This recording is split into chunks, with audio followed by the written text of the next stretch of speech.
Hello, investors and traders, and welcome to the weekly market report. I'm AJ Monte, and we are in the final minute of today's trading session. Here we are, June 14th, and this is DIA. That's the Dow Jones Industrial Average ETF. And as I zoom in here, you can see that from last week's report, we hit the downside target of 386.32. And as we're coming into the close, let me just pull up a minute by minute chart here. You could see that they're trying to push it right on the highs of the day right there. The final minute is a green candle on higher volume. Now, we're not quite sure whether or not that is short selling, that is covering, or if that is positioning into a Monday morning rally. We don't know that just yet, but as I go back to my daily chart, and as we come into the close here, you'll hear that bell ring. I do believe that we're going to continue lower in a push to test this support level down here. So there is the closing bell right there on, again, Friday, June 14th. So I'm putting a downside target, not all the way down to that support level. I'm being a little bit more conservative here with a downside target of 382.20. And one of the main reasons why I'm continuing to that downside is because you could see the CCI down there is still pointing lower. And we have the percent K, which is that blue line on the stochastic, crossing below the percent D, which is the 3-period moving average of the K. So again, to reiterate, that downside target 382.20 on DIA. Now, IWM, I think, is going to be a little bit different here, mainly because we gapped down today. You can see, obviously, we hit this two-part target that I had set a couple of weeks ago on IWM. We hit the downside target of 198.95 after hitting my upside target back here of 206.63. That gap is going to most likely act as a price magnet. You could see that the CCI is already in an oversold condition. So if we come a little bit lower, even if we test the lows from today, I think we're going to go right back up to fill this gap and maybe a little bit beyond. So I'm doing a two-part forecast here that is going to be contingent on a lower volume day for Monday. Downside target first to hit is 197.69. Then I think we'll see that drop in volume. So I'll put a little tick mark there to remind me of that. And then I think we could rally back up to 201.50 on IWM. Keep in mind that this is a resistance area where we had a full-fledged pivot pullback on that. So we're still down below that 20-period moving average. Remember, that 20-period moving average will act as resistance. Remember, a few weeks ago, I did the role reversal for you and showing you what role reversal is.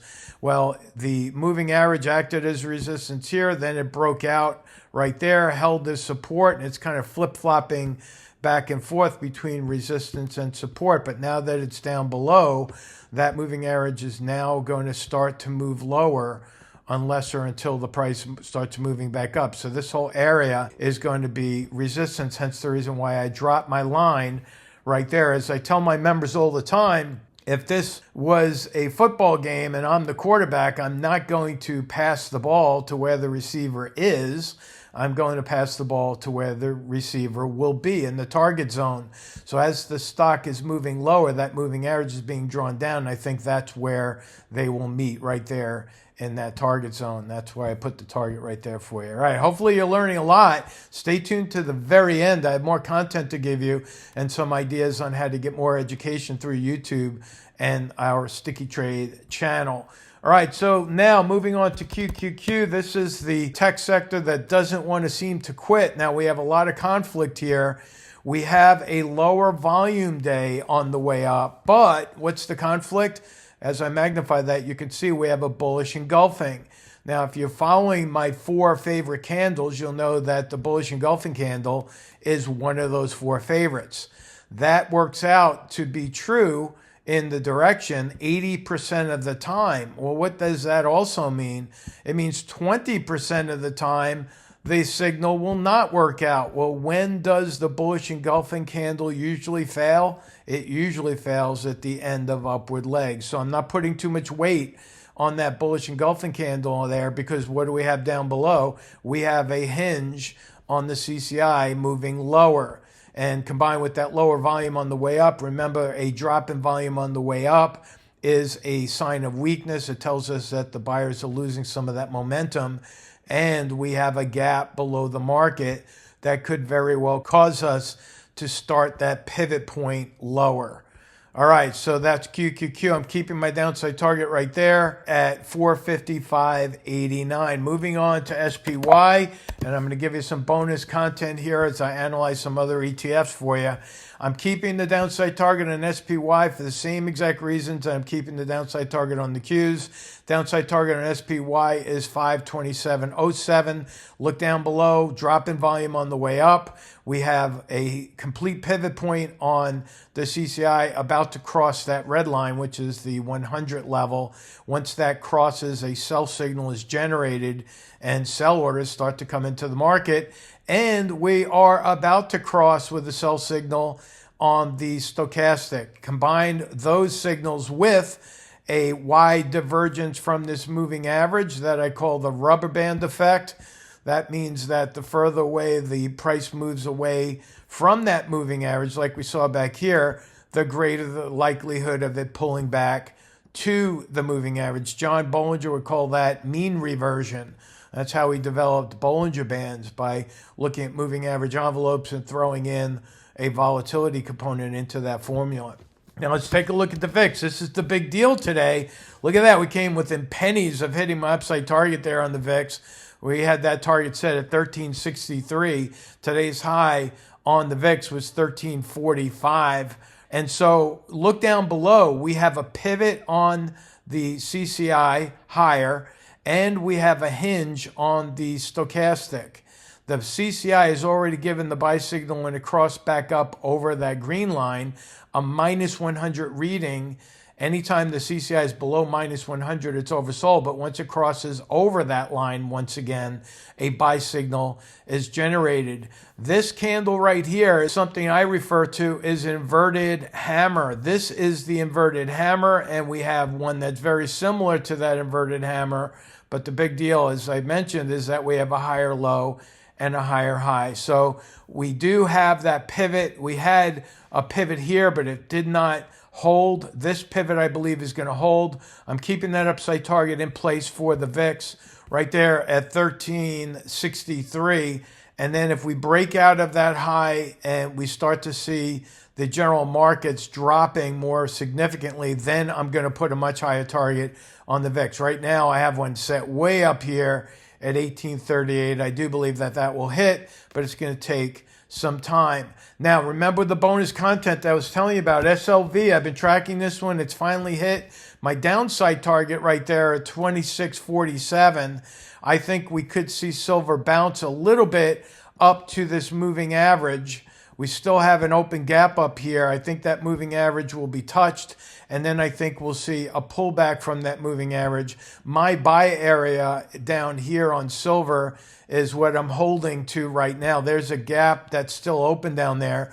Once that gap starts to fill, I'll be analyzing the charts, and I may put some more cash into my silver position, but I'll let you know on X. Be sure to follow me on X, because I put out my forecasts on silver, but I also put my forecasts out on BTC, and you can see what's happening here. That green dotted line on Bitcoin is my $64,000 target. I do believe that we could hit that next week. I very rarely put a timeline on my targets, but I think the momentum is strong enough on Bitcoin to get us down to that 64,000. I will be announcing that again on my X page, so follow me there. And then once that $64,000 level is hit, I think we could see a pretty significant bounce in Bitcoin right back up to the moving average, which is up here around 68,883.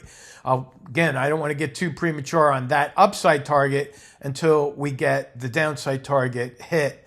Now, just real briefly, I want to switch to monthly charts because I want to show you what's happening technically on these ETFs. This is the XLE, this is the energy sector, and you can see that we have a hard pivot lower on the energy as sell signals are now showing up on the monthly chart. If I go to the financial sector, you can see that the financial ETF is also showing a bearish harami, very bearish, with a sell signal on the CCI with a drop in volume at the highs. Again, bearish all the way.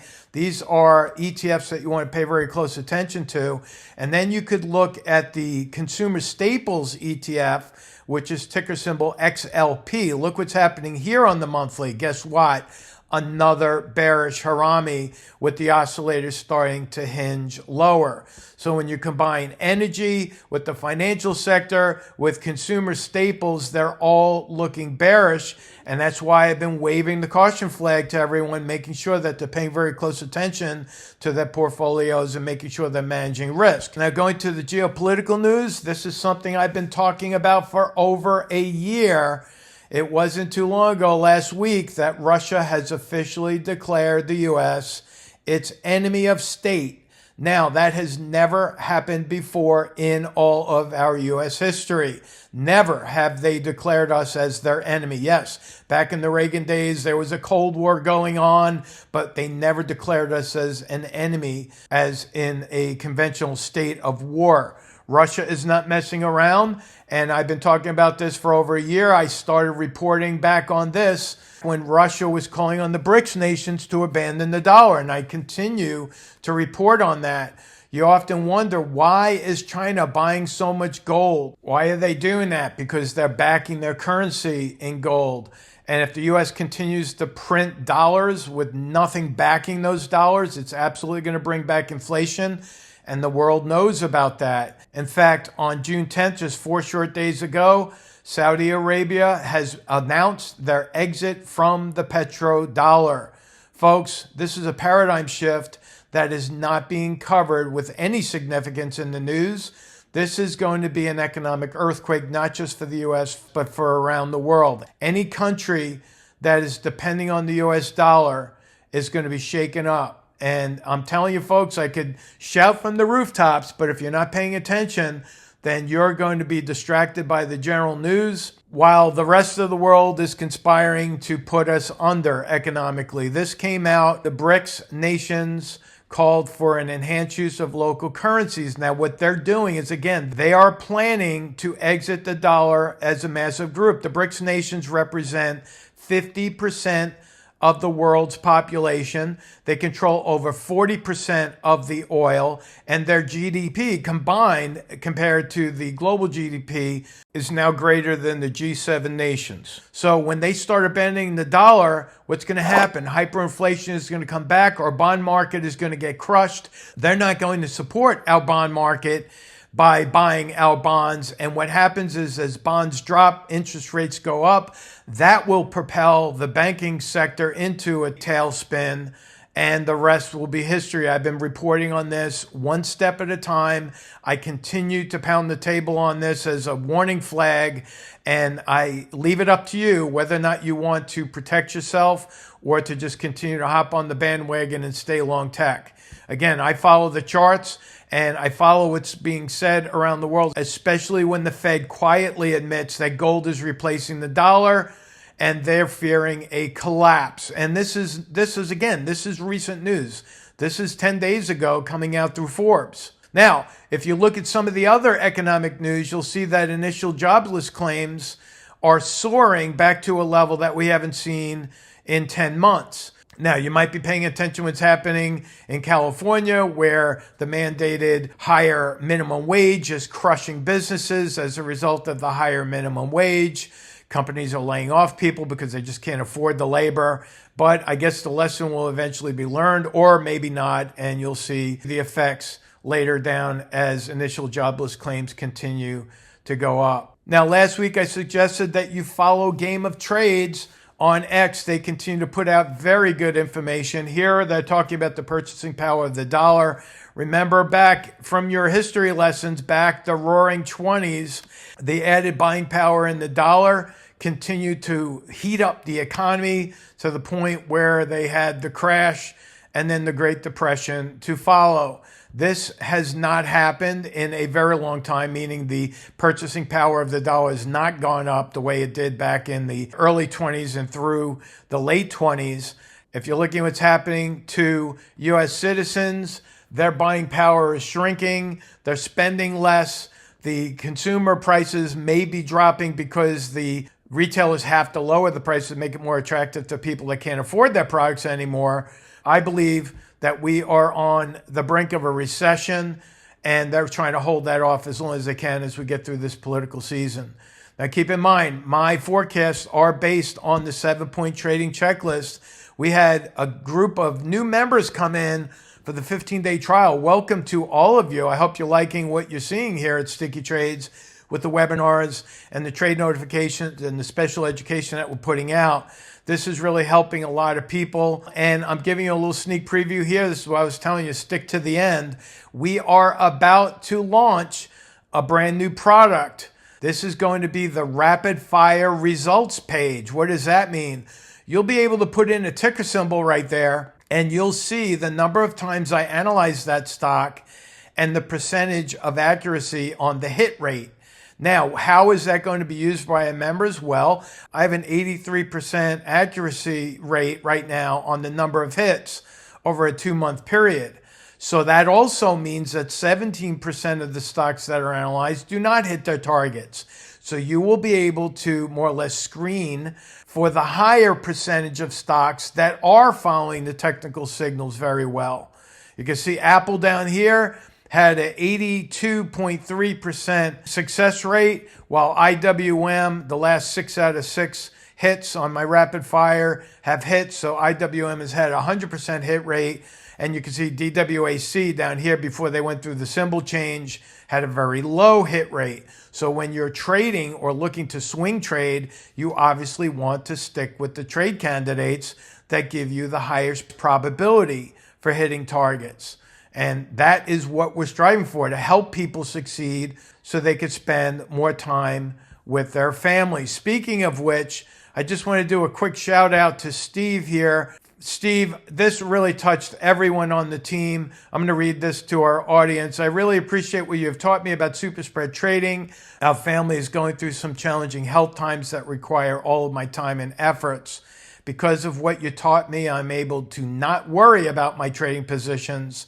I can relax with trading and focus on my family. Much appreciated, Steve. Steve, we very much appreciate you. Why? Because you're setting the example for others to focus on their family. Thank you so much for sharing. We're going to do whatever we can to help you. We'll continue to pray for you.